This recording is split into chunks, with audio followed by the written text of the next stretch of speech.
আমি নিজেও এই আন্দোলনে আমার নাকে, কুষ্টিয়ায় আমি ছিলাম, কুষ্টিয়া থেকে আমি নিজেও গুলিবিদ্ধ হয়েছিলাম, আমার নাকে সে রক্তাক্ত ছবি ছিল। আমার নিজের ভাই নাই, আমি প্রত্যেককে মনে করি যে আমার সবাই নিজের আত্মার ভাইয়ের থেকেও অনেক বেশি। তো জীবনের প্রথম প্রেম বাংলাদেশ জাতীয়তাবাদী ছাত্র দল, সেই ছাত্র দলের গণ্ডি আমার মনে হয় আমি এখনো পেরিয়ে যাইতে পারি নাই। তো জুলাই যে স্মৃতি, আসলে এই স্মৃতি বলে শেষ করার কিছু নাই। ৭১-এর পরে যে ফ্যাসিস বাংলাদেশে জবরবর পাথরের মতো চেপে বসেছিল, এত বড় ফ্যাসিস বিতাড়িত করার জন্য বাংলাদেশের সবচেয়ে জনপ্রিয় দল বাংলাদেশ জাতীয়তাবাদী দল দীর্ঘ ১৭ বছর আন্দোলন সংগ্রাম, সর্বোচ্চ দিয়ে বুকের তাজা রক্ত দিয়ে বিএনপির যে নেতা কর্মীরা যে সংগ্রামটা চালিয়ে আসছিলেন, যে সংগ্রামটা করে আসছিলেন, তারই ধারাবাহিকতায় জুলাইয়ের যে কোঠা আন্দোলন থেকে শুরু হয়, তারপরে বাংলাদেশ জাতীয়তাবাদী দল এবং অঙ্গ সংগঠনে বিশেষ করে ছাত্র দলের ভূমিকা বলে শেষ করার এই জায়গায় কিছু নাই।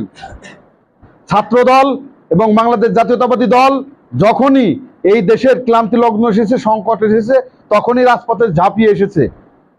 কিন্তু তার পরবর্তী যে সুযোগ সুবিধা ফ্যাসিলিটি, সেটা বাংলাদেশ জাতীয়তাবাদী দল সহ বাংলাদেশ জাতীয়তাবাদী ছাত্র দল, অঙ্গ সংগঠন, এরা কেউই ওই সুযোগ সুবিধার দিকে পিছপা না হয়ে তারা নিজ নিজ কর্মস্থলে বা নিজ নিজ ক্যাম্পাসে ফিরে গেছে। এখন দেখা যাচ্ছে কিছু এই আন্দোলনকে কেন্দ্র করে কিছু সমন্বয়ক নতুন করে একটা পার্টি খুলে তারা যেগুলো শুরু করেছে, আসলে এই জুলাইয়ের যে আন্দোলন, এটা কারো বাপদাদার পৈতৃক সম্পত্তি না। এরা বাংলাদেশ জাতীয়তাবাদী দল, দেশনায়ক তারেক রহমানের যে অবদান, সেই অবদান ভোলার, অস্বীকার করার কোনো রকম সুযোগ নেই।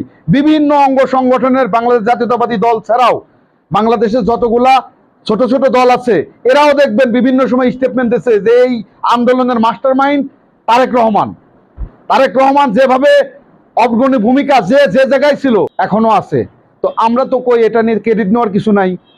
আন্দোলনের ডাক দীর্ঘদিন ধরে আমরা করে আসতেছি ধারাবাহিকভাবে। এই দেশকে সুন্দর মতো পরিচালনা করার জন্য বাংলাদেশ জাতীয়তাবাদী দল সহ ছাত্র দলের আমাদের যে সমস্ত ভাইরা বুকের তাজা রক্ত ঢেলে দিয়ে গেছে, আজ বড় বড় ব্যানার ফেস্টুনে ছাপা হয়, অথচ ছাত্র দলের স্বীকৃতি অস্বীকার করতে চায়।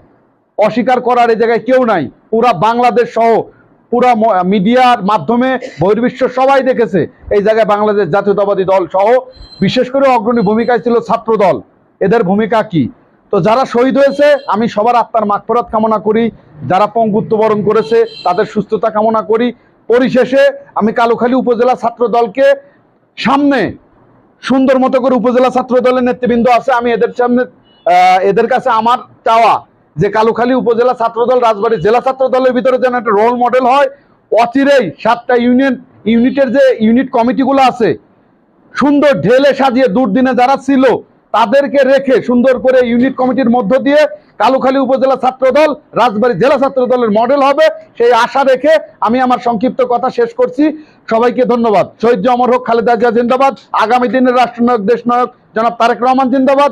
আমাদের প্রিয় নেতা অসুস্থ হারুন রশিদ হারুন ভাইয়ের সুস্থতা কামনা করে আমি আমার কথা শেষ করছি। আসসালামু আলাইকুম।